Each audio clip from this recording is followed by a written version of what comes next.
Good morning mga idol. Nandito ako sa aking munting kambingan mga idol. Small backyard racer.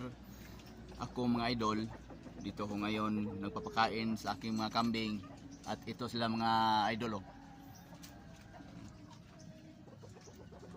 Maliit pa lang to mga idol. 6 po sila at saka may isa doon sa tapat ng bahay namin.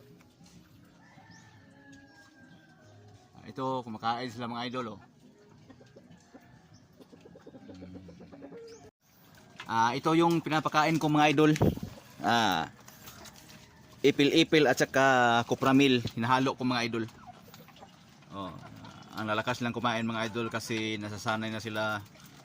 Ito yung pinapakain ko. Hindi ko to pinapastol. Dito lang to sa bahay nila. Hindi ako nagpapastol ng mga kambing mga idol kasi ang dito mainit tapos biglang umulan. Na lang kinukumpayan ko na lang, tinachap ko yung ipil-ipil at saka nilagyan ko ng kupramil, kunting asin.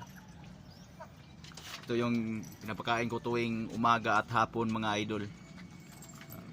Tingnan nyo mga idol, ang tatakaw na kumain mga idol kasi nasasanay na sila.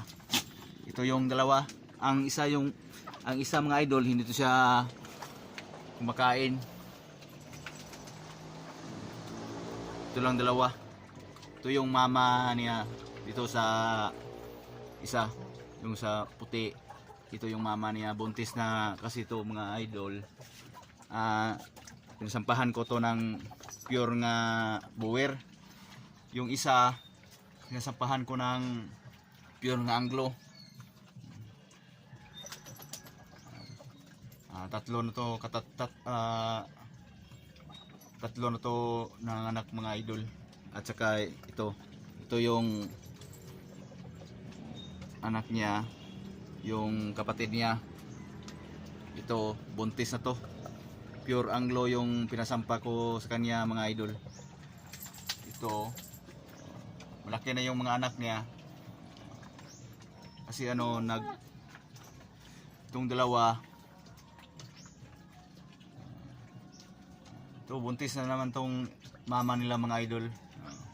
Tatako kumain kasi nasanay kasi sila palaging ganito yung pinapakain ko, ipil-ipil at saka kupramil.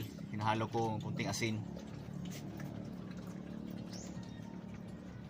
Yung isang anak niya mga idol, tinatalian ko na mga idol kasi napaka palaging sumasampa sa kapatid niya. Baka ma-inbreeding yung kambing ko mga idol. So nag-decide na lang ako nga talian ko na lang siya. At ito yung isang babae, to itong puti, babae ito mga idol.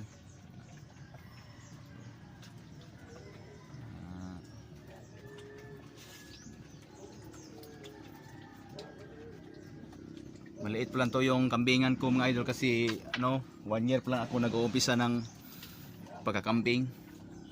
Kasi dati yung trabaho ko malayo sa amin. Hindi ako makapokus sa aking pag-alaga ng mga kambing. Pero ngayon, dito na ako sa amin. Isa akong gwardiya dito sa amin. Malapit lang sa bahay namin yung tinatrabahoan ko. Isa akong gwardiya sa PPE Port. Dito sa Bulado, Gihulngan, Negros Oriental. So makapokus na ako sa aking pag-alaga ng mga kambing mga idol kasi malapit lang sa amin yung tinatrabahoan ko.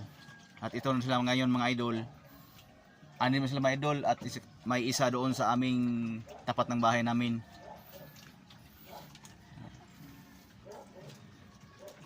Natakaw na kumain mga idol. Iba talaga kapag tangkal na yung alaga mo mga idol kasi makita mo dito yung katawan nila. Yung katawan ng mga alaga kong kambing napaka pintab, napaka shiny. Di pareho ng dati, pinapastol ko. No? Mukhang mga payat at saka maraming bulati. So ano, sasagaan ko na lang magkumpay tuwing umaga kasi anong duty ko, hapon pa yung duty ko mga idol.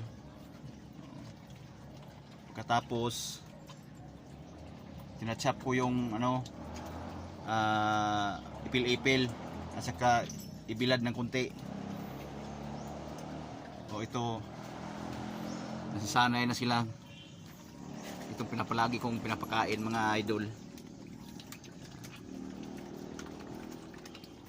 Sige mga idol, hanggang dito na lang yung pagbablog ko. Sana suportaan nyo ako sa aking pagbablog. Please subscribe my YouTube channel. Bago pala ako dito mga idol. Subscribe.